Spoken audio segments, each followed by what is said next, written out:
Okay, so in this video, I'm going to be talking about a TikToker who was recently charged with manslaughter. You may have heard of this already because it's been pretty popular on TikTok, but I haven't seen that many YouTube videos about it, or anything about it anywhere other than TikTok.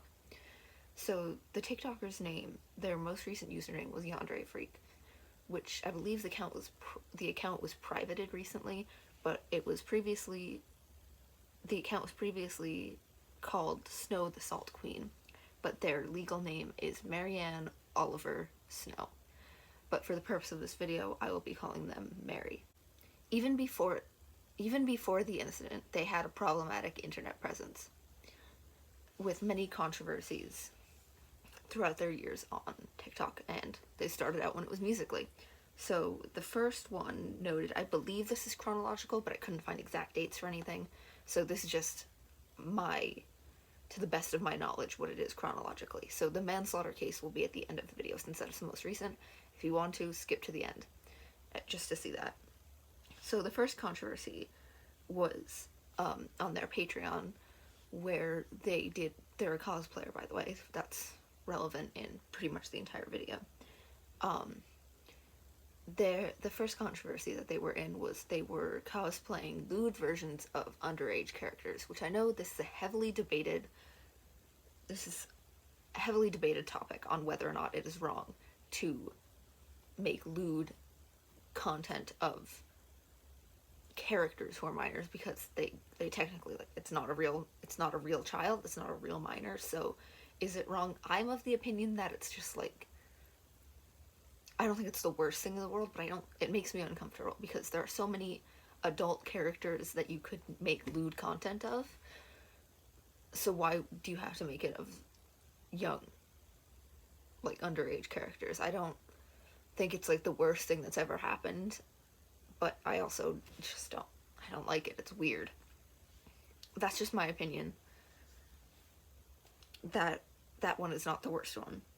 So the next controversy that I could find was they made with a friend a music video in a cemetery. Now I actually have I was able to find the clips. I'm not going to put the clips in because it's disrespectful, but I will put in some still images at some point, probably around here.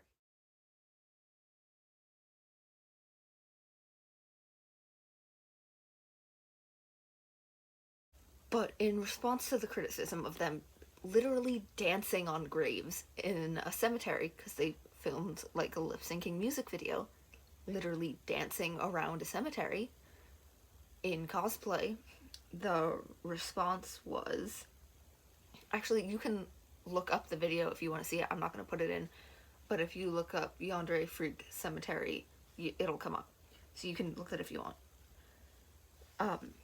Their defense was that they didn't go and they were filming on the graves and like climbing on them and sitting on them. But their defense was that they didn't go near any graves or film any graves that were less than 100 years old. I don't think that really makes it that much better, because you're still disrespecting a dead person, regardless of how long they've been dead. Regardless of what you believe in, if you believe in an afterlife or not, no matter what, it's disrespectful to dance on somebody's grave or to film a cosplay music video in a cemetery. It's not appropriate. You shouldn't just do that. And the initial live stream after it, responding to it, there was no apology in that. They just defended themselves and deflected. Yeah, in the graveyard, and you'd be like, yeah, and you'd go and you'd smoke and you'd hang out in the graveyard, and like, I've had like, there's been raves at graveyards, but apparently it's like a whole thing, like you're not supposed to like touch the gravestones or like do any of that, and I never even like, I didn't even like have a, like I knew that you weren't supposed to step on a grave that's recent buried, like if the grass hasn't grown yet, you're not supposed to step on it, and I knew that, and I didn't know there were so many goddamn rules about graveyards, like, oh my god, I literally just thought the place was pretty. You have no brain cells, and the internet hates you. Yeah, like, I still don't understand why it's wrong, but, like, I'm not gonna do it again, you know? Like, I think that as long as you're not, like, being, like, actively, like, attacking the gravestone, or, like, doing things like taking pieces of it, or, like, kicking it or stuff. To my knowledge, months later, again, hard to find exact dates since everything was on TikTok and most of the videos are deleted, what appears to be months later, they did apologize. The next one is kind of like it's unclear whether or not this is real. So I'm gonna say take this next one with a grain of salt. Most of these there's video proof or photo proof of them or legal proof, but this one is it's not. I don't know how true it is, but the first part is definitely true. They did ask for money and donations to take care of sick kittens, but it was heavily speculated that the kittens weren't sick and that they actually pocketed the money. They claimed that they didn't. They claimed that's not what happened, but I thought I would include it because it is one of the things that I saw when I was doing research on this. So I thought I'd include it, but take that one with a grain of salt. I don't know if it's true.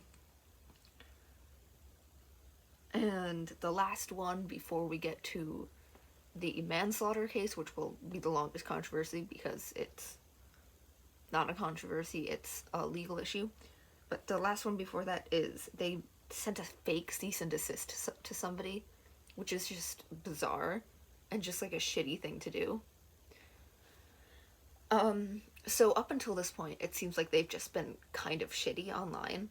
And, like, you know what? That's your right. You get to be an asshole online if you want. Like, go for it.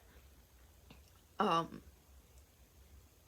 here you can see where the irresponsible behavior gets out of hand and how the not thinking and just doing whatever you want kind of catches up with them.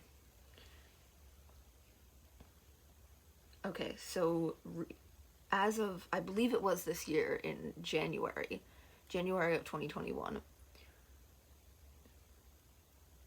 they were having some kind of get-together with friends at their house, and they were watching Gotham, and they were all drunk, and it just said that they were doing drugs. I assume that they were just smoking weed, but I don't know. I've heard some accounts that say they were doing drugs. I've heard some accounts that say they were just drinking and smoking. So that's kind of blurry, but regardless, they were all intoxicated. And after watching the movie Gotham, Mary said that they had a gun just like Penguin, and they went to go get the gun out of the case. And apparently, according to them, this is their ex-boyfriend's gun, and he left it there when he moved out. I couldn't find whether or not this was true, if he did have a gun registered in his name, or if they have a gun registered in their name, or if it's like an unregistered, if it's like not registered. But everything that I'm stating in here is about the manslaughter case is public record, and I won't be saying the victim's name out of respect because I don't need to do that. It's unnecessary. So while under the influence of drugs and alcohol, while messing around and having fun, Mary shot their friend. So according to Mary, I haven't heard accounts from anyone else, but according to Mary, they were all passing around the gun and playing with it because they were all cosplayers. They were kind of like, I don't know, they were just kind of messing around. They were all intoxicated. So they thought that it was funny and they were messing around because it looked like the gun from the movie. And the friend that died jokingly told Mary to shoot them. And thinking that the gun wasn't loaded, Mary put the gun to the friend's head and pulled the trigger. And the friend got shot in the head and died. They went and they called the police, and Mary admitted to what they had done. They didn't try to hide it, they didn't try to cover it up, they called the police. I think that is important. I think that's just important to say. They ended up being charged with felony manslaughter and had a $20,000 bail, and they paid it. They have not been arrested. I don't know when the trial's happening, but they are out on bail and they are on parole.